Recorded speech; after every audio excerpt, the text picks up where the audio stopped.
Эрдэмтэн зохиолч Жемингийн гал. Буурал аавын асуулт тууж. 3 дугаар бүлгийн 2 дугаар хэсэг. Айл айлын гадаа морд багширч танихгүй хөгшин залуу улс гэрт багтаж ядан хахаад хүүхдүүд бидэнд нэг ёсны баяр болсон мэт тун хөгжилтэй санагдаж байлаа. Солонгын дайхыг авахтал ийм олон морьтой хүн ирж байсан. Яг түн шиг байгаа биз? Хэмээн сүх хэлж байлаа. Багийн хурал гихч юмыг би түүнээс түрүүнд үзээгүй байсан ч юм уу? Эсвэл санаанд үлдэхээр ажиглаж аваагүй ч байсан юм уу? Бүү мэд. Тэр зууны хамгийн сонин үйл явдал багийн хурал байсан мэт санагдаж байна. Пүрэв хэмээх тарган шар хүн манай багт хизээч үлээ нэг удаа ирээд шимийн архинд үхтэл согтоод өдөржин гадаа хэвтэж байсан билээ. Чухам тэр танил маань энэ хуралд хамгийн дээгүүр барьцлан гартаан цайс бариад булиа нудрага занган байж баргал бүдүүн дуугаар юм ярьж байлаа. Сүх шулга гэж хочлон нэрлдэг мунаа хэмээх жаал битгэд хотын хүүхдүүд дундаас арай учрах мэдэх байсан болохоор түүний юун тухай ярихыг сонсох гэж буцгаа мэрийн гэрээс байн хөөгдөн гарч байлаа. Гадаа байлаа гэсэн пүрүүгаан дуу сонсдож байсан боловч чинэрч улайсан нүрийг нь харахаас авахуулаад хуралд суугаа хөгшин залуу улс түүний үгийг хаманган гөлөрч анхаарах бүхнийг сонирхох нь үнэн таатай байж үлээ. Баатарлаг улаан арим даасныг өдөр шөнөгүй бут нэрэгсээр байна. Шүтэн хүртэл зэвсгэлсэн фашистууд яар цохигдсон унаж байна. Нэг жишээл хэлэхэд өнгөрсөн 3 сарын эхний 10 хоногт манай зөвлөлтийн цэрэг 20,000 гаруй цэрэг дарга нарыг устгаж их буу танк нисэх онгоц тус бүр 40-өөнийг устгаж одоо ялалт хаяанд ирсэн байна. Гэгчлэн ярив. Сүх бид гэрийн цорхоогоор шагаан түүний нүрийг харах гэж улайрцгах хоорондоо хэлсэн бүхнийг нь тогтоон авч билээ. Пүрүүгаан дөө хэсэг тасарлаа. Бодвол цай уусан биз. Гэрт хүмүүс ханиалган дүнгэр ярилцаж эхлэв. Сүх намайг өөрөөсөө арай илүү мэдлэгтэй гэж итгэсэн бололтой асуух нь. Энэ сумаас ирсэн дарга ямар мундаг вэ? Дайнд яваад ирсэн тийм биз гэж асуулаа.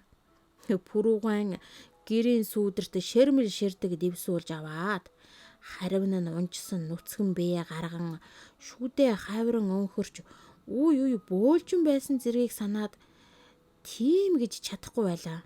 Тэгвч үзээгүй болохоор тэр бүхнийг мэдмээргүй дээ гэж эргэлзэн байснаа би мэдэхгүй гэж хэллээ. Намайг шуудхан хариулж чадаагүйд сүх нилээн огшиж байгаа бололтой. Явсан мэдүү. Манай аав тэгж хэлж байна үлээ. Нөгөөх фронтод бэлэглэх морд малинддаг орсуудтай хамт яваад ирсэн юм байхгүй юу? Гэж улаан цайм зүтгэлээ. Түүний шаал худлаа заалж байгааг би мэдээд яасын худалч вэ? Гэхэд минь тэр үнэн гэж мэлзв. Яасан ичдэггүй мөндлвэ гэж би түүнд зэвүүтэй хэлв. Тэгвэл тэр яаж мэдсэн юм гэв. Цаас хараад л уншиж байх чинь блэ. Цаасыг нь хэн түнд өгсөн юм? Даргал биз? Гонгор даргуу. Манай сумын дарга тийм нэртэй хүн байдаг гэдгийг би мэддэг байлаа. Мөн манай зэрэгэлдээ Наран гэдэг сум байдаг. Түүний дарга нь ээжийн холын хамаатан Лутаа гэдэг хүн байдаг зэргийг мөн мэддэг байв. Тухайн үедээ миний газар зүйн мэдлэг инхнээр л дуустдаг байж билээ. Би энэ тэрийг ялгүй зэрэгцүүлэн бодоод гонгор дарга бишээ. Маршал Чой болсон гэж хатуухан хэлв. Нэр л тийм баха. Чой болсон бүгдийг нь харж ирээд гой болгож бичээд тэгээд яах вэ? Багийн хурал дээр уншуулах гээд өгчихгүй юу? Одоо л учрыг нь аллаа. Нэр нь тийм байх нь байна шүү гэж сүх эвлэрэнгүү хэллээ. Надтай ч гэсэн гарцаагүй тэгсэн мэт сэтгэл төрж байлаа. Бид улайран маргаж байгаад пүрүүгаан чухам хидээд яраахан эхэлснийг анзаарсангүй. Нэг мэдхнээл малаан их өсөг. Хотны ноос сайн түү. Ширхэг хялгасч хаяхгүй төлөө мэрийцгээ. Чон алах хэрэгтэй. Одоо болтол манай баг ганц бэлтрэгчгүй сууж байгаа шүү. Нөхөд ингэж болохгүй. Гэтэл энэ урд давааны өвөрт харлаг даагыг чон идчихсэн байна. Чон идсэн юм бишээ. Сургах санаатай л чөөдрөлчихсөн байсан чинь хужирт ирсэн адуу дагаж яваад л эрэг рүү нисээд өгсөн байна үлээ гэж хишигт гэдэг ганц би самган хэлж дуулдана. За тэхийн сахалч идээд өгсөн юм билүү? Манай нутагт тийм нэртэй хортог сургадаг билээ гэж будад гихч хүн хэлв. Харин энэ жил манай өвгээрж хээрийн нохой эргэх нь гайгүй л байна шүү гэж нэгэн сөөнгдүүд дуулдаад чимээгүй боллоо. Би пүрүүгаг ярих юмаа дууссан эсхийг мэдэх гэж гэрийн цорхог ялгүй томсгон харав. Гэвч түүний урагш төрсөн гэдсэн л зөвхөн харагдаж байлаа. За тэгэхээр ойлгоо бидтэй. Бид малан хичнээн сайн өсгөж, ноос ноолууран хичнээн сайн ашиглавал Германы махчин аратнууд төдий чинээ түргэн сүнэж, тайван сайхан цаг ирнэ. Тайван болвол та бид нар уух цай татах тамхиар гачигдахгүй юм элбэг болно. Ингээд тэр яриагаан дуусгаж, харин ухралт суугсад ам амдаа элтвийг хөрөлдөж гарав. Сүүхэ бид хоёр голын ирэг тийш очиж жаахан сэрүүцгээр ухсхийв. Харгаатан шуугах голын ирэг дээр зогцсаад сүх 20,000 гинэ ямар олон дайсан бэ? Одоо л Германы цэрэг дууссан баг. Гитлер өөрөө цэрэгтэй бол юу ч болохгүй тийм ээ гэж асуугаад хариу хүлээлгүйгээр ноос түүх бага мах идэх чинь Гитлерийг сүнөөхөд ямар хамаа байна. Тэг пүруугаалав залсан байхаа гэлээ. Би эргцүүлэн бодож торгон элсэн дээр сайртай хөлөөрөө юм зурж зогсонгоо. Ингээд пүруугаа өглөө танад арх уусан уу гэж түүнээс лавлав. Ээж лав нэг цагаан лонх арх өгчл байсандаг. Намайг тугал туух гэж явсан хойгоор залгичхаал үз гэлээ. Одоо ойлгож ядах юмгүй боллоо. Согтуудаа шал дими юм ярьсан биз гэж би эрс хэллээ. Голын захын ширэг дээр хэвтэж байгаа эсгий гол хийдэг модыг зааж их бууны гол төмөр үүнээс бүдүүн болов гэж тэр асуув. Үнэн дээр их бүү танк зэргийн тухай хэн маань ч юу ч мэдэхгүй байлаа. Ийм том төмрийг яаж үүрч таах вэ? Үүнээс нарийнхан харин уртал байдаг байх гэж би итгэл муутай хэллээ. Хоёр цэрэг дамжлаад явахгүй юу да гэж тэр бас хэрдээ л ухаанзарж өгүүлв. Гитлерийн хаалзан толгой руу хүүгээр нэг авахсан гэж тэр бодолтой автан байж хэлв. Бид яагаад юм Гитлерийг хаалзан толгойтой л гэж сандаг байж үлээ. Урд уулын билээр хонин сүрэг бэлчинэ. Түүний цаахантай өндөр ах хөгшин цагаан морио хөтлөөд явж байгаа харагдана. Ах асрыг дагуулчихсан хээц хамар руу бууж явна. Өндөр ах бол ясархаг өндөр биетэй, ямаан сахалтай, өвгөн. Тэр хонинд явахыг дээдийн жаргал гэж үзэх боловч хүүхэд дагуулахгүй л бол хонио гүйцэхгүй. Тэр ерөөсөө манай садангийн хүн биш боловч манайд байдаг байлаа. Манай гэрээхэн ээж аав хүртэл түүний үгнээс гарахгүй. Тэр хүүхдэд тун сайн. Тийм болохоор нь бид түүнд хатуу ааруул зажилж өгөх, төрүүлгэн харуул чивтүүлээд хуйн шар усыг нь тараан гიშгэх гэж өрсөлдөн зодтолтно. Өндөр ахын хамгийн сайн найз бол түүний адил хөгшин болсон цагаан морь байлаа. Өндөр ахаас өөр цагаан морийг унах хүн байхгүй. Тэр номхон бас тэгээд тун хашин боловч хүүхдийг илэг барихтаа их дадлагтай. Хэрэг өндөр ах намайг хөгшин цагаан дээрээ мордуулаад хөтлөхгүй бол тэр дуртай зүгтээ явах юм уу? Ногоо зулгаагаад зогсож орхино. Би жолооноос хичнээн угзраад ч нэмэр байхгүй. Гэтэл өндөр ах мордохлоор хүнээс чухаантай мэд сансан зүгтэн сажлах бөгөөд дураа хүрсэн үед зогсож амьсгаа дарах билээ. Өндөр ах заримдаа түүнийг сургамжлан ярина. Тэгэхэд тэр хэлийг нь ойлгож байгаа мэт төрөглөх юм уу? Зөөлөн шилгэн. Цагаан морь өндөр ах хоёр бие биенийхээ хэлийг мэддэг юм гэдэгт би хатуу итгэдэг байж билээ. Энэ муусаа нэлэх хүүхдийг ингэтэл нь илэг бариад яах навдээ. Та буруу өтлөх сайн юм биш шүү. Айда хөгшин цагаан минь чи бид хоёрын хэнэн ч төрүүлээд өнгөрөөд өгч мэдэн шүү.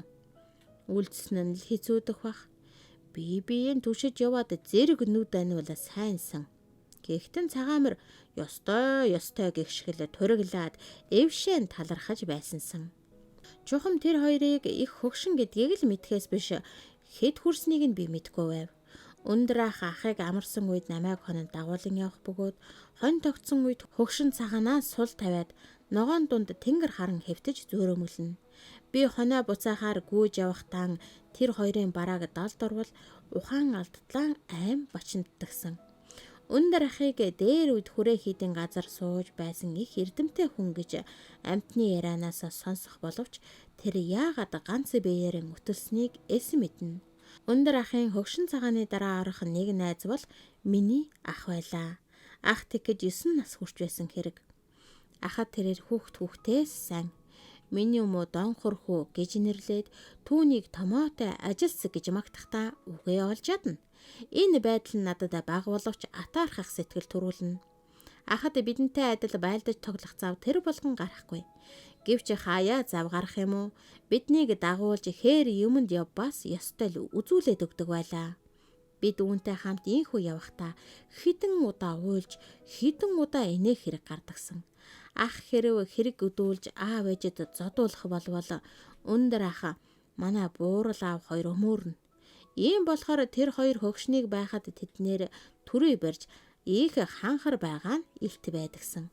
Та түүгээрч барахгүй түнд мөнгөн тоногтой хит утга байгаагаад давхар ясан хэртэй гоёмсог эмээл хүртэл байдаг байв. Ахын өмчний мал биднийхээс хамаагүй олон байлаа. Тэр сайн дураа хүрхээр хээр гараад миний тийм үнэний тугал юм уу? Тийм гүүний унгыг чи аваарай гэж эзэн хүний ёсоор найр тавина. Өндөр ахын дараа орох бас нэг найз байсан бөгөөд тэр нь асар юм.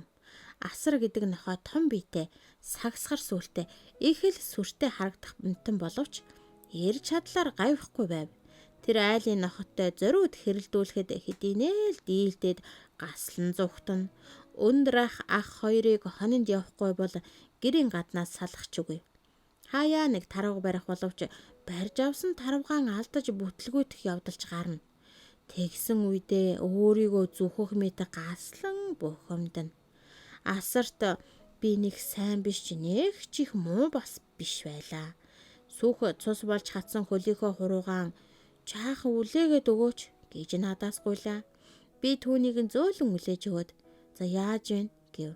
Тэр хонь илчиж байгаа зүг харан сарвчилснаа. Танай манайхны хонь бүгд хэд болоо гэлээ. Мэдгүй. Өндөр ахаас асуухгүй юу гэж би хэллээ. Гитлерийн цэргээс олон болов уу? Олон бах уу? Золиг.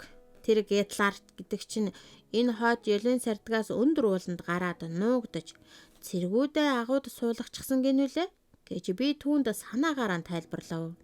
Сүүхүнд нэг их өнөмшөөгөө бололтой Гитлер гэж чи гэж миний хазгаа хэлснийг засав. Тэр хэсэг бодож байснаа. Ёстой дайсны бүх цэргийг маргааш устгая. Тэгхүү гэлээ. Тэгье гэж би хариулаад тийм олон дайсны цэрэг хаанаас олох юм бэ гэж асуув. Харин голын сайрт байгаа бүх чулууг олъё тэхүү. Үгүй том чулуу бүр дээр нэг жижиг чулуу тавья. Тэгээд л нэг цахаас нь эхлээд цөмийг нь цохиж унгая. Тгий гээд сүхө босон харааж торгон элсэн дээр дэвхсэж гарлаа. Хуралд ирэхстээс зарим нь манай хотойлд хоноод зай завсар багтвал өндөр аха баахан хүүхдийн хамт гадаа унтах боллоо. Бид хөгөнтэй ишиг хурганы ойрхон том эсгээ дотор орж унтцгаалаа. Ах өндөр ахтай том хүн шиг хэвлүүн ярина. Өндөр аха та чин тусгай өрөх гэж тоологддог юм уу? Үгүй юм уу гэж тэр асуулаа. Ганцхаар толгой өргсөд байх юу ах вэ? Уул нь дансаараа болж өрөх бүрт нэг хэл цагаан гурил бас зүсэм цайтай өөхин гинэ гэж ах сонирхуулав. Ашгүй дээ хүмүн. Их юм байхгүй юу гэснээ өндөр ах бодол дарагдан хэсэг чимээгүй байснаа. Дайн самангүй байхад ч одоо юу л авч болдог байлаа дөө. Хэдэн тэмээгээр начаад ирье гэсэн ч болохгүй гих газаргүй. Мөн ч сайхан байжээ. Өдөр бүхэн цагаан гурилтай хоол иддэг байгаа үсттэй гэж ахлаавлна. Тгий гэвэл болгүй л яах вэ гэж өндөр ах хариуллаа. Ямар гоё юм бэ. Дайн хизээ дуустдаг болоо гэж би бодов. Бэрхтрүүл авчирсан шүү. Авдарт байна билээ. Зүйтэй болохоор дуулуулна гэж бас хэлсэн гэж ах сонирн болголоо. Юу юм бол доо хүмүн гэж өндөр ах тоосон шинжгүй хэлээд яг л амьд хүн шиг дуулдаг юм гисэн. Нүгэл байгаа да бурхан минь гэв. Бид хэд хоногийн өмнө үнсэн дээрээс зэвтэй зүү олоод буурал ээжид өгч саймширсандаа харамсах шиг болов. Гэтэл огт өөр зүү хэрэгтэй байсныг хожим мэдэж билээ. Сурмаа их чирэхтэй надад элсэн чихрөөгсөн. Тэгээд би тархтай холиод уучихсан. Ээжээс өөр хүнд амсуулаагүй гэж сайрах уу? Байз ишиг боож байна уу да? Гэд өндөр ахыг чагнас хийхэд ах намайг тохоогоор хүчтэй яварч чи надад яагаад хэлээгүй юм? Би маргааш сурмаа хичээс нэхэндээ гэлээ. Цаана байхгүй юмыг бусад хүүхдэд битгий хэлээрэй гэсэн байхгүй юу гэж би учирлав. Да цаг мууднаа гэж хэмээн өвгөн санаа алдаж байлаа. Энэ бол дайны тухай ярьж байна гэдгийг би ойлгоод маргааш айлын бүх хүүхдүүдийг гууж цэрэг болох чулуунууд өрүүлэх юм шүү хэмээн хорхойсон бодож хэвтлээ. Юу вэ? Юу дуурва гэж ах сэрвэлзв. Ойлоо да. Муу ёрын золиг чамайг гэж өндөр ах хэлээд амандаа ямар нэг зүйл бовтнон уншснаа шившин нулимлаа. Алив муу юм бүгд чөтгөрийг ийхүү тариндан зайлуулдаг гэдгийг би сайн мэдхүлээ. Гитлер ингэж дуугардаг баха гэж ахаас асуусан боловч өндөр ах өмнөөс нь хариулж за хаанаас та хүн шиг л дуугардаг биз? Ялгаа гүрэл өөр хэлийн болохоос хүн шүү дээ гин. Өөр хэлийн хүн гэдэг чинь юу гэсэн үг вэ гэдгийг бодоход нэг л ойлгомжгүй байлаа. Хүн л юм бол бидэн шиг ярмаар юм. Герман гэдэг чинь хаана байдаг юм? Өндөр ахаа гэж ах асуулаа. Мэдэхгүй. Бодвол их хол. Тэнгэрийн хаяанаас цааш байдаг биз? Газар оронд олон хэлний амьтан байдаг л байна л да. Харин яах гэж ингэж алалдаж их хадалдаж байдаг юм бол дөө. Хөгшин бид ч яах вэ? Хүүхэд та нар л хэцүү байна гэлээ. Манай 7 морийг 7 цэрэг унаад л байлдаж явах та. Аавын баг хүрэн ч юм хурдан да гэж ах хэлв. Тийм байлгүй дээ миний хүү. Амьд мэндэл бол хүний унаа болж яваа байлгүй яах. Мордыг бас алдаг байх нэ гэж бодоход надад амар эвгүй сэтгэл төрлөө. Германчууд бас морийг алдаг юм уу? Ишүү хүмүн хүн хүнээ алж байхад адгуус ёр алагдалгүй л яах вэ? Мордыг алж яах нь вэ? Мор ямар тэдэнд гим хийсэн биш. Ах миний тохоор унуудчиж. За. Юу ч мэдгүй хэвтэж битгий донгосоод бай. Гэхдээ би дуугүй болов. Хин нэг итгээд манай хаартай сайхан мордыг алж цус нүчтэй нь хутгаад хайчихсан байгаа мэт амар зэвүүн сэтгэл төрж би доош шурган орлоо. Хүү өндөр аха хараач тэр ямар гэрэлтэй од вэ? Цагаан зам татуулаад л. Түү миний од ш хүний од гэж ахыг хэлэхэд би тэсэлгүй харах гэж дээш болов. Од харавхын тоогоор нэг амтан өгдөг. Тийм ээ гэж өндөр ахаас бол тэгэлгүй яах вэ?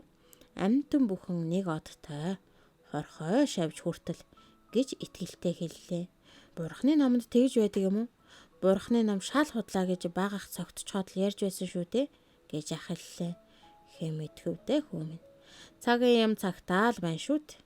Харин од бол үнэн л байх гэж өндөр аха бодлогошронгүй хэлэх нь өөртөө нэг их итгэхгүй байгаа шиг маягтай сонсогдлоо. Би тэнгэр харан хэвтэж байв. Тэнгэрээр дүүрэн анивалзан жирэлцоход байгааг бодвос мөн ч муухай олон амтан байдаг хэрэг. Ингэж бодож байтал нүдэнд хачин байралтай 7 од туслаа. 1 2 3 гихчлэн дахин тоолоод тэр 7 одыг хараа. Тэр манай 7 морины од байхаа гэлээ. Чаавас одоо болтол 7 бурхан мэддэггүй юм уу гэж ах намайг дээрлэхэн хэллээ. Тийм мэдв. Чи тэгвэл ааваас асуугаарай гэж би уурсан хэлв. Хамгийн их гэрэлтэй нэг од тэнгэрт байлаа. Тэр ямар юмны од болоо? Тэр хойно байгаа их тод од байна. Түүний чин алтан гадас гэдэг юм. Тийм би. 7 бурхан гэдэг чинь бас юуны од вэ гэж өндөр ахаас асуув. 7 бурхан гэж байхад 7 бурханы л од байж таарна да гэж өндөр ах хэлээд за хүүхдүүд минь дуугуунт гэв. Өндөр ах шаал тэнийг юу ч мэддэггүй амтан байна шүү дээ гэж би хундууцсан бодлоо. Дайн гэж чухам юу болох? Дайн бидний нутгаас хэр хол болж байгаа? Чухам түүнээс ямар аюул гамшиг хүн төрлөختөнд учирч буйг бидний балчир ухаан үнэн мөнөөр цэгнэж хараахан чадахгүй байсан нь үнэн. Гэхдээ манай тал дайсны талыг ялган харж манайх ялнаа гэж хатуу итгэцгээж тэр итгэлэн тоглоом надам үйл хөдлөлөөрөө илэрхийлцгээж байсан билээ. Энэ бол бидний гинэн төсөөлөлд орчин тойрны нөлөөлөлд зөв баримжаа өгч байсны гэрч юм. Түүнээс хойш би нэг шөнө гадаа унтаж байгаад нөгөө хотнуудын тухай саналаа. Тэгээд хэрэг болгон харвал манай 7 морины од цөм тоо ёсороо байлаа. Манай 7 морийг дааснууд алж чадаагүй юм байна хэмээн бодоод тун их баярлан хөөрчүүлээ. Би нэг өдөр 2 өхөр огтой нэг болжмор цохиж алав. Энэ миний тоглоомын холбоотнуудыг бишрүүлэн бүрэн хүрэлцээтэй зүйл байв. Дээд хотныхонтой очиж байлдах уу гэж би тоглоомын холбоотнуудаас асуулаа. Тэдэж дуртай зөвшөөрөв. Бид 3 жаал гол дээр очиж тоглох нэрээдлээр яваад саахалд айлдаан очлоо. Тэр хотын Самбу гэдэг жаал дүүгүүр байсан нь бидний урмыг нэг их сэргээв. Дүүгүүрийн тавг дээр гонцгой чулуу 50 эргүүлж байгаад л нэг үзүүрийг нь тавихад шунгансан дуугаран чулуу тэртээ хол нисэн очих билээ. Үхрийг дүүгүрдэж хураахад зориулан аав нь түүнд үнийг хийчихсэн аж. Хэрв өндөр газраас доош нь дүүгүрдвэл тун хол юммаар санагдаж дээд ард гарыг тэгэд гол руу дүүгүрдий гэж би санал гаргах гад тэд үг дүүгээ зөвшөөрлөө. 5 бяцхан даачид дуу шуу болон хотелийн баруун урд хицөөд мацсан гарлаа. Тэр нь гууж алга дагуугаа намхан улаас бургас ургасан дундаасаа дээш бух ширэг бүхий мөртөө оройн нүцэг асах царан болж сэрвэн хадаар төгсөх билээ. Дарвиж хөгжин шуугсаар явтал нэг мэдхнээ цараманд тулаад оччихсан байв. Биднээс дээр дор манай хотынхны сарлаг бэлчин.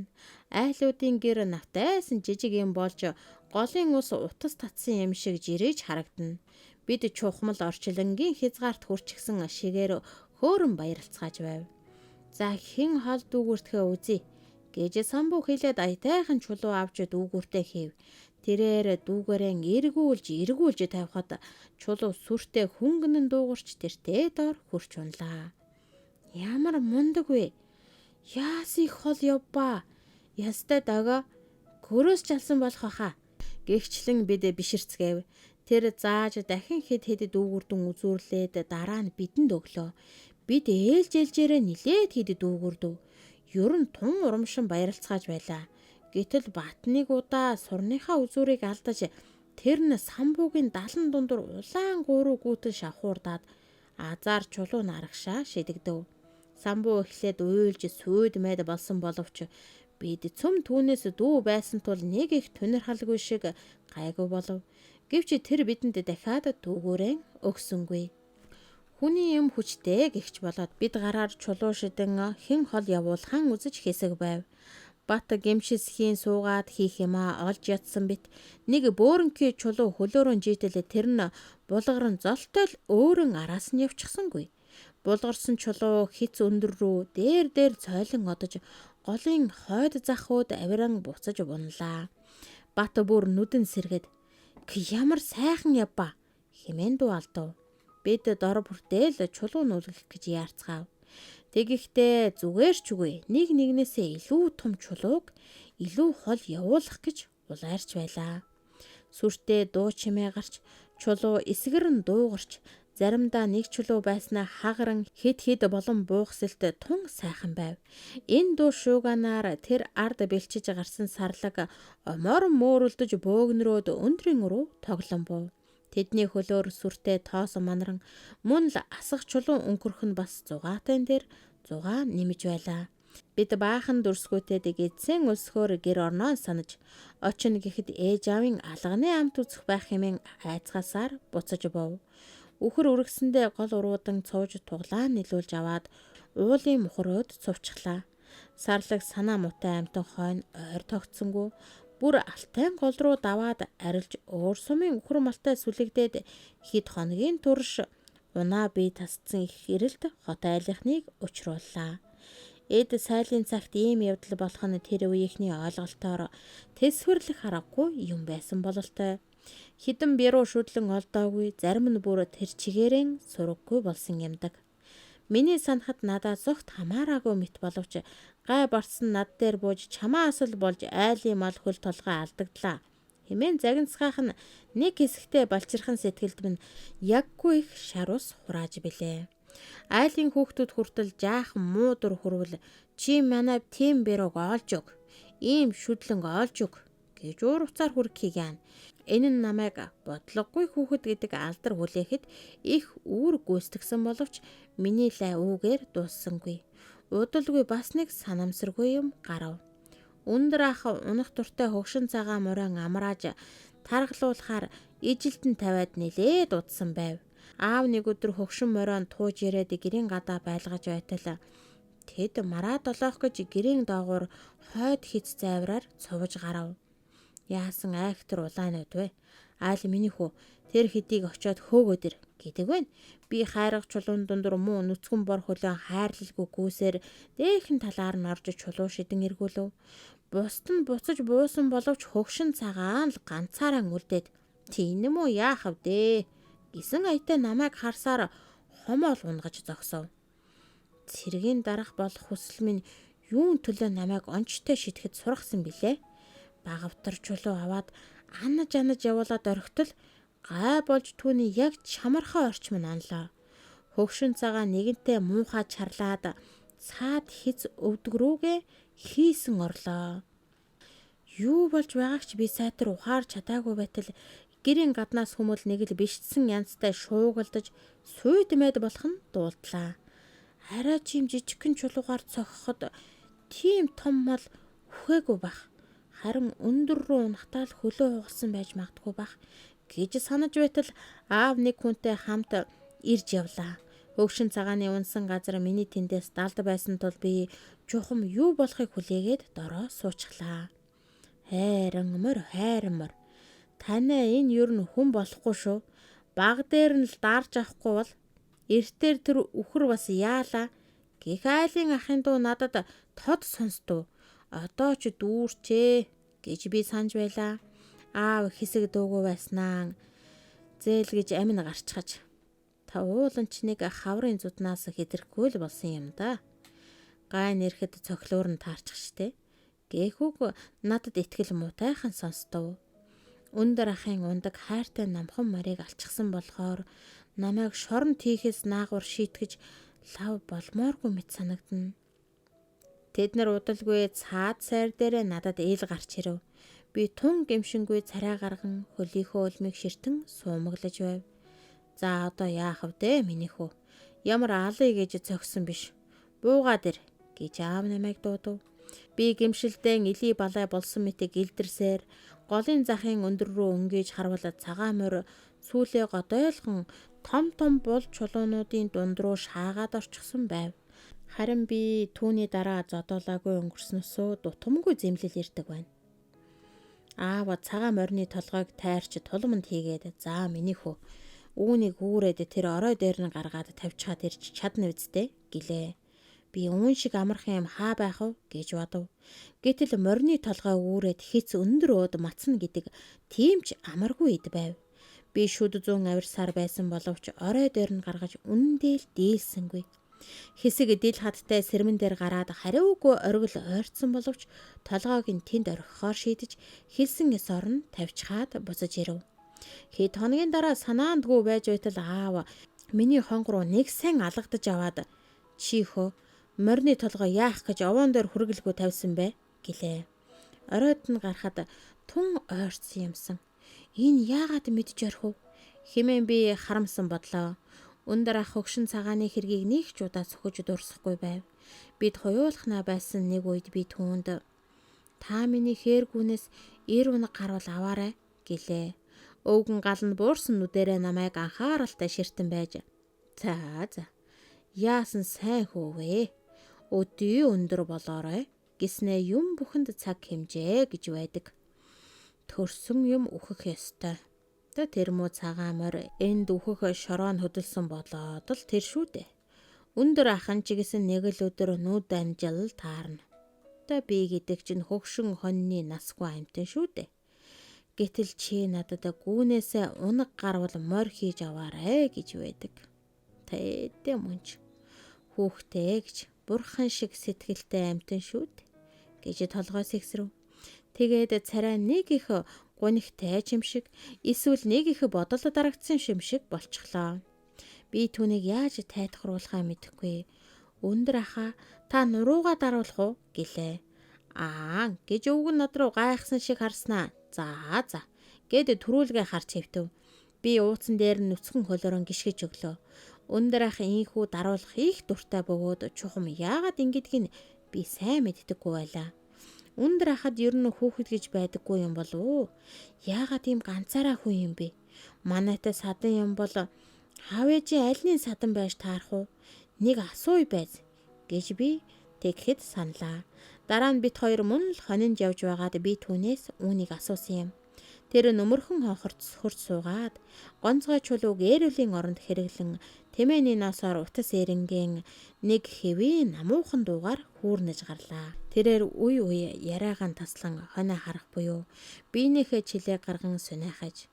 Өндөр ах чин уул нь ханган хүн шүү дээ. Бүр хангай зүгт уул ус тэгш ой тайгаар элбэг тийм нутагт өслөө. Их тамирын хөндөй шиг газар тийм элбэг байдаггүй л бах. Ингэж хэлээд тэрээр алслан цэлийх номон хөх тэнгэрүүд удаан гихчин ширтэн харахна тэнд өсөж төрсөн нутг нь байгаа мэтэж. Би дөнгөж 18 настай байхдаа богдын хүрээ орж мөргөж буцаж явснаа танай энэ уулын нэг охинтой танилцчихлаа. Хүний үүллээ гэж тийм байдаг юм дөө. Ганц хөгшин ихэн орхиж оргоод шахуул гарсан хэрэг. Эх эцэг нь авирайш сайтай буянтай улс байлаа. Ганц охинтой нь ханилсан болохоор надад аимшигэл байдаг байв. Биднээс гарсан хүүхэд байсангүй гэхдээ сайхан амьдарч байсан юмсан. Гэтэл нэг удаа намайг цонжорж жин тэгээд ирэхэд тэдэнд маань тарвганы өвчин тусаад бүгд бурхан болчихсон байсан. Би тэгээд л нутагтаа эргэж очисон боловч муу ээж маань өөд болчихсон. Тэр газар миний гэх юмгүй болсон байв. Тэнд хэсэг байсан чинь нэг л идээшиж дасаж өгөхгүй юм шиг оргиод буцаж ирлээ.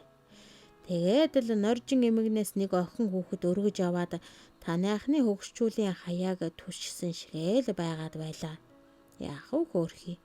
Ах дүүгийн буянд болоод л байсан хэрэг.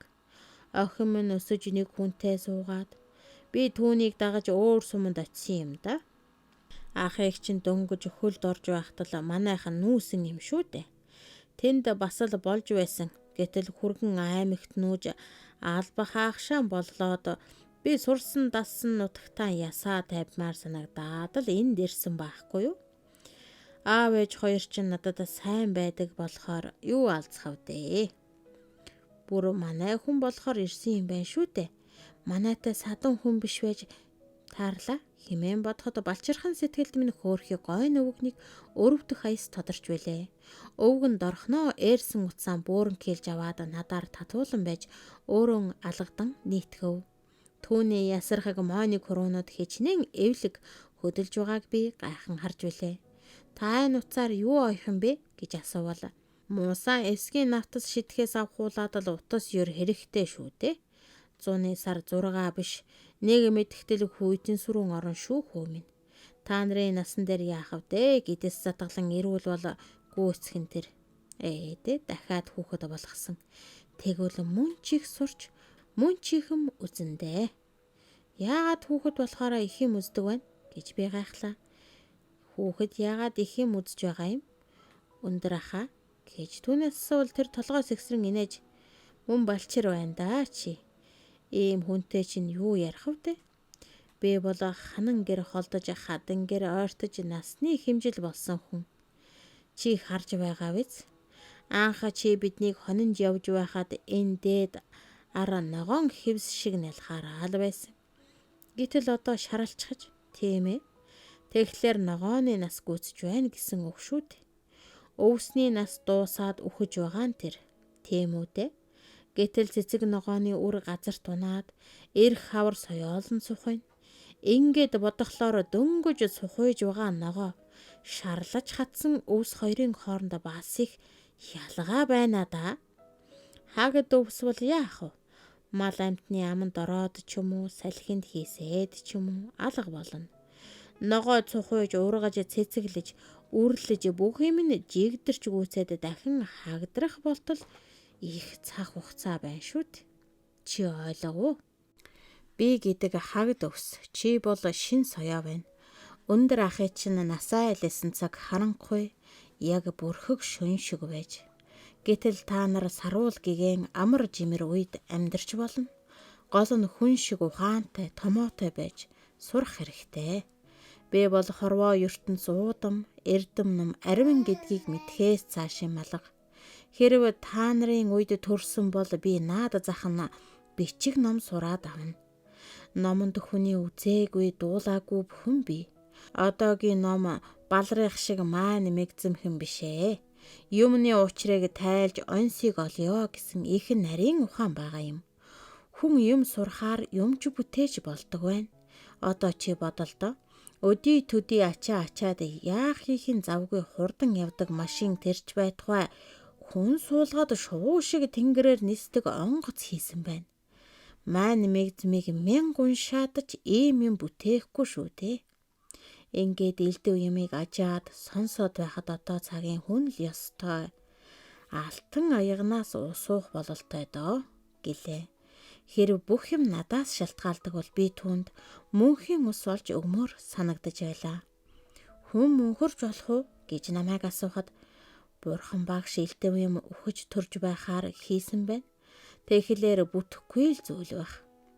Үлгэрт бол мөнхийн ус байгаа юм. Гэтэл түүнийг олж уусан хүн байдаггүй дэгэ.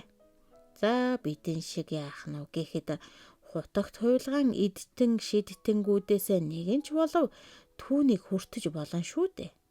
Бурхан багш. Богд гэгэн ялгаагүй л төрөл арилцсан байдаг байна. Тэгэхээр ер нь гэд тэрээр үгэн тасалж дуугаа суучих. Миний арга тасарч яах учран олохгүй байлаа. Мөнхийн ус байдагч болоосай. Тэр энэ их уулс хадаар хаа нэгтэй байгаа юм биш вэ? Би түүнийг хэрв таньдагсан бол заавал олондоо. Зүгээр ус шиг усвал алийг тэр гэхв гэгчлэн бодов. Мөнхийн ус чинь ус шиг ус уу? Ус гэж байгаа болохоор тийм л байх та. Мөнхийн усыг та танихгүй юу? Иш хүү минь. Яаж? Тэ хүн зүгээр санаанаасаа зохиосон дими илүүг юм болов дээ. Яах гэж тэгээд санаагаараа зохиож байгаа юм? За одоо яах гэмээр юм бтэ? Бүхд улсын юм үнэн байх ч ховордоо хүү минь. Үлгэрийг бодоод үзэлтэй ингэж гарч байгаа юм. Эртээ урдаа энэ цагт Далай ламыг балчир байхад дайван хааныг хүүхэд байхад сүн далайг шалбааг байхад сүмбүр уулыг гүвэ байхад ачтны ачид сайн ам цагаан хулгана гэж байж гиндэ. Тэр хулгана нэг өдөр хүн гэдэг амтан арга ухаан ихтэй ажил төрөлд эртэй юм. Тэд хэрв мөнх байх юм бол амьтай амьгүй хоёрт их тус болгосон. Мөнхийн ус яаж олж өгье дөө гэж бодож гин. Тэгээд алтан хараацайд очиж мөнхийн ус олж ирээч хүнд өгье гэж. Хараацай замб тэвийн захаар тойрч арслан тэвийн араар ороож ниссээр байгаад гадаад их тал айн дунд байгаа инхчингийн оронд хурч хэрэг зоргон хэлжээ. Тэгээд мөнхийн ус олж амандаан балгаад эргэн нисэж дальжигүүр нь цуцан арай ядан явж байтал хөөхий ядарсан амтныг идэхээр үхээрийн хар шувуу дайрчигнэ. Тэр хичнээн чухал хэрэгээр явж байгаагаан хэлж учирлаа хэмээн сансан боловч даамандаа ус балгасан болохоор дуугарч чадахгүй ни сайдал байж. Гэтэл шар шувуу хөөхий ядарсан амтныг багалзуу урдан аваад амандаа байсан усыг нь асгуулчихсан юм гин. Тэр ус арц зээрэг нь хоёр дээр асгарчихжээ. Ингэж л арц зээрэг нь хоёр мөнхөд ногоон болсон түүхтэй гин. Арц зээрэг нь хоёр өвөлжигсэн ногоон байдаг. Чи мэднэ үсттэй? Нээр нь тийм шүү. Ийм үлгэртэй юм да хүү минь. Арц зээрэг нь хоёрыг жажилчихвал хүн мөнхөрч магадгүй юм шүү дээ. Та жажлаач. Тэгэмц хүү минь.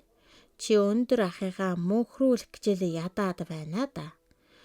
Муу шар шууг алаад хайчихгүй. Тийм. Гэхдээ тэр чинь учир тавилангийн эрхээр л болсон хэрэг байх та. Энэ орчлонд чинь сайн муу хоёр заавлалах хамт байх ёстой байхгүй юу? Яагаад тэгж байгаа юм? Бүх юм сайн байж болдоггүй юм уу хэмээн би бодлоо. Хожимын нэг өдөр бүх юм заавал сайн болно гэсэн итгэл яагаад ч юм төрсөн боловч тэгэхэд өндөр яасан ч амьд байж чадахгүй нэ гэж санахад уйлмаар болж билээ.